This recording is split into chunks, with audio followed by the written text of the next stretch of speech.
1928년 조선총독부 기관지 매일신보 1월 5일자에는 한 조선인 의사의 부고 기사가 실립니다. 내선 가정의 성공자, 의사의 부고인데 정작 제목에서 가장 먼저 강조한 건 의술이 아니었습니다.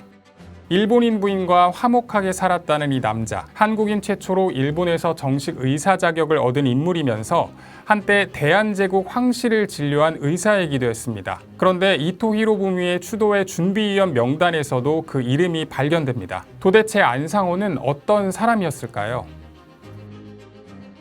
안상호는 고종 9년인 1872년 태어난 걸로 의학사 연구에 기록됐습니다.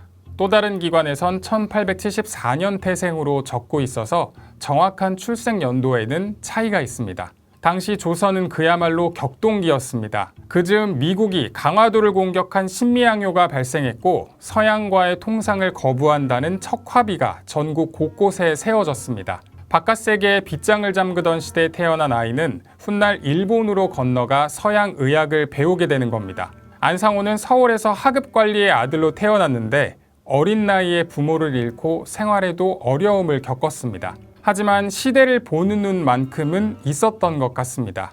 과거 시험을 공부하던 시대가 저물고 외국어가 새로운 출세 수단으로 떠오르던 시기, 안상호가 선택한 건 일본어였습니다.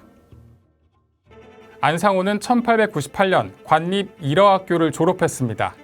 같은 해 정부 유학생으로 뽑혀서 일본 도쿄에 가서 자해병원 의학교에 들어가 서양 의학을 공부합니다. 일본어를 배우겠다는 선택 하나가 훗날 직업과 결혼, 그리고 삶의 방향까지 결정하는 출발점이 된 셈입니다. 1902년 조선은 대한제국이라는 이름으로 근대화를 서두르던 시기였습니다. 하지만 서양 의학을 배운 한국인 의사는 손에 꼽았습니다. 바로 이때 안상호는 일본에서 의학교를 졸업합니다. 그리고 의사 개업 자격까지 따냅니다. 졸업한 뒤 일본에 남아 병원에서 일하던 안상호는 뜻밖의 환자와 만나게 됩니다. 1906년 러일 전쟁 승리 기념 행사를 위해 고종의 아들인 의친왕이 특사 자격으로 도쿄에 왔는데 의친왕이 병이 나자 수행원들이 현지의 한국인 의사를 수소문했고 자해병원에 있는 안상호에게 연락했습니다. 이 진료를 계기로 두 사람의 인연이 이어집니다. 안상호는 1907년 조선으로 돌아오는데요. 그리고 이듬해 의친왕은 전군수 김성기와 안상호에게 3,000원을 내주며 자선병원을 세우도록 맡깁니다. 당시 신문에는 이 병원이 가난한 노동자들을 치료하기 위해 추진됐다는 내용이 나옵니다. 1909년 11월 23일 매일신보에는 의친왕이 직접 안상호의 진찰소를 찾아갔다는 기록도 등장합니다. 이 진찰소 때문에 안상호는 최초의 근대 개업의로 평가받습니다. 지금으로 치면 자신의 이름을 내건 개인 병원을 처음으로 연 한국인 의사였던 셈입니다. 내가 듣기로는 양의학으로 한양에 이제 개업을 아마 처음 하신 진짜? 의사라고.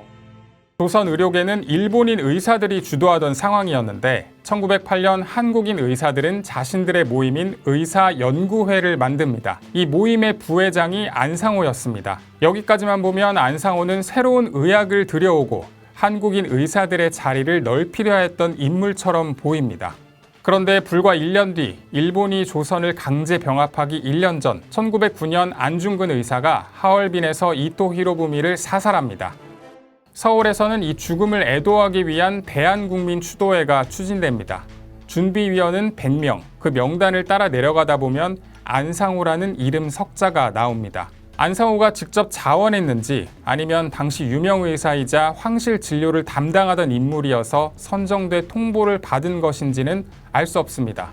그렇다면 이 명단 하나만으로 안상호가 갑자기 친일로 돌아섰다고 볼 수 있을까요? 답을 찾으려면 이후 행적을 더 봐야 합니다. 일제의 국권 침탈 6년 뒤인 1916년, 당시는 일제가 헌병경찰을 앞세운 무단 통치를 이어가는 시기이기도 했지만 동시에 의사나 사업가처럼 조선의 유력 인사들을 식민 통치 안으로 끌어들이려던 시기였습니다. 그때 경성의 관료, 경제인, 의료인 등이 참여한 대정친목회가 만들어졌습니다. 조선인과 일본인의 친목과 융화를 내세운 단체였습니다. 안상호는 이 단체의 평의원 명단에 이름을 올렸는데요. 배우 하영의 소속사도 1916년 대정친목회 평의원 명단에 안상호가 존재한다는 사실을 인정했습니다. 그리고 1918년 12월, 이번엔 안상호 개인이 아니라 가족 전체가 신문에 등장합니다. 총독부 기관지인 매일신보 기자가 고종의 아들인 영친왕과 일본 황실의 마사코, 즉 훗날 이방자 여사의 결혼을 앞두고 조선인과 일본인이 결혼해 사는 가정을 소개하기 위해 안상호의 집을 찾아갑니다. 기사 제목부터 강렬합니다. 전현이 내지화한 의사 안상호 씨의 가정. 쉽게 말하면 완전히 일본식으로 살아가는 집이라는 의미입니다. 당시 안상호는 이렇게 말합니다. 나는 일본 사람과 똑같다. 지금 조선 옷은 한 벌도 없다. 그리고 음식도 매운 것은 조금도 못 먹는다.